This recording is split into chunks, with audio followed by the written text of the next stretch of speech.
वैसे तो universal basic income की मांग समय समय पर की जाती रही है, लेकिन हाल ही में यह मुद्दा फिर से जोर पकड़ रहा है जब से ILO यानी अंतर्राष्ट्रीय श्रम संगठन की नवीनतम रिपोर्ट में नौकरियों में गिरावट और बढ़ती असमानता का कारण ऑटोमेशन और AI को बताया गया है। ILO का कहना है कि भारत में बेरोजगार आबादी का 83% हिस्सा युवा वर्ग का है। इस गंभीर परिदृश्य को देखते हुए क्या यूनिवर्सल बेसिक इनकम शुरू करने का समय आ गया है? दरअसल यूनिवर्सल बेसिक इनकम एक सरकारी कार्यक्रम है जिसमें प्रत्येक वयस्क नागरिक को नियमित रूप से एक निश्चित राशि मिलती है।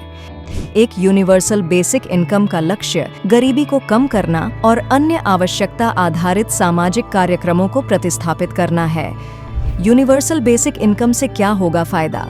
भारत में विशाल जनसंख्या, बड़े पैमाने पर आय असमानता और एक महत्वपूर्ण अनौपचारिक अर्थव्यवस्था है, जिस कारण भारतीयों का एक बड़ा वर्ग यूनिवर्सल बेसिक इनकम से कई लाभ उठा सकता है। इसकी मदद से अमीरों और गरीबों के बीच आय के अंतर को कम किया जा सकता है। इससे सभी नागरिकों को उनके सामाजिक और आर्थिक पृष्ठभूमि की परवाह किए बिना वित्तीय सहायता मिल सकती है।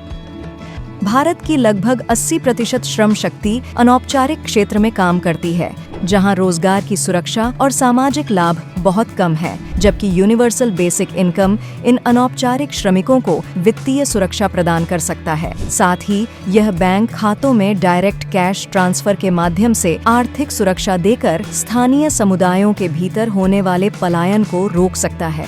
आखिर यूनिवर्सल बेसिक इनकम लागू करने में समस्या क्या है? भारत की बड़ी आबादी को यूनिवर्सल बेसिक इनकम प्रदान करने पर पर्याप्त वित्तीय खर्च होगा, जिसकी अनुमानित लागत लगभग GDP का 4.9% है। साथ ही प्रतिवर्ष 7,620 रुपए का सार्वभौमिक यूनिवर्सल बेसिक इनकम संसाधनों को बर्बाद कर सकता है। आलोचकों का तर्क है कि गारंटीकृत यूनिवर्सल बेसिक इनकम आय निर्भरता की संस्कृति पैदा कर सकती है, जिससे काम करने का प्रोत्साहन कम हो सकता है, जिसका असर कृषि और अनौपचारिक नौकरियों जैसे श्रम गहन क्षेत्रों पर भी पड़ सकता है।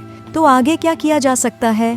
भारत को वैश्विक उदाहरणों जैसे फिनलैंड, कनाडा के समान भारत के विभिन्न क्षेत्रों में पायलट परियोजनाओं का संचालन करने से यूनिवर्सल बेसिक इनकम की व्यवहार्यता का आकलन करने में मदद मिल सकती है। साथ ही सरकार यूनिवर्सल बेसिक इनकम सबसे कमजोर आबादी जैसे छोटे किसान, अनौपचारिक श्रमिक, महिलाएं और हाशिए पर रहने वाले समुदायों को लक्षित करके शुरू कर सकती है।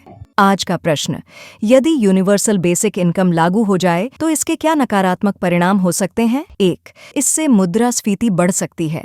2. मध्यम वर्ग का विस्तार। 3. श्रम बल भागीदारी दर में गिरावट। A. केवल 1 और 2। B. केवल 2 और 3। C. केवल 1 और 3। D. उपर्युक्त सभी।